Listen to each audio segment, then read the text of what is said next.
ముద్రగడ్డ పద్మనాభం గారు ఎక్కడైతే చెప్పారో ఆ ప్లేస్కి కొన్ని వేలల్లో వచ్చి అక్కడ ఉంటే ఆయన నమ్ముకొని మేము అందరం వెళ్ళామండి. ఉమ్. మరి అతను మమ్మల్ని నడి రోడ్డు మీద వదిలేసి అక్కడ ఆయన ఒక్క మాట కూడా మాట్లాడింది లేదండి. మరి నడి రోడ్డు మీద వదిలేసి అక్కడికి ఏం జరుగుతుందో తెలియదు, ఏ శక్తులు వచ్చినాయో తెలియదు, రైలు తగలబెట్టేస్తున్నారు. మరి అక్కడ ఆందోళన జరుగుతుంది. అక్కడ ఎవరికి ఏది జరగలేదండి. మాలాంటి వాళ్ళకి ఏదైనా జరిగితే మా కుటుంబాల పరిస్థితి ఏంటండి? ఈ రోజు నేను జరగలేదు కాబట్టి మనం చెప్పుకుంటున్నామండి. ఏదన్నా జరగకుండా జరిగితే అప్పుడు మా పరిస్థితులు ఏంటండి? అందుకని ఆ రోజున ముద్రగడ్డ పద్మనాభం గారు తీసుకున్న నిర్ణయం అతని పతనానికే నాంది పలికేసింది.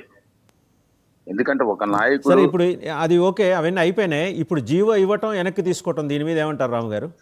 ఇప్పుడు జీవో వల్ల ఒరిగేది లేదు, వచ్చేది లేదండి. అయిపోయింది ఏదో అయిపోయిందండి. ఉమ్. ఇప్పుడు దాని గురించి సమస్య కాదండి. ఇటువంటి పరిస్థితులు కలిగించినటువంటి ముద్రగడ్డ పద్మనాభం ఏం సమాధానం ఇంతవరకు చెప్పలేదండి. ఉమ్.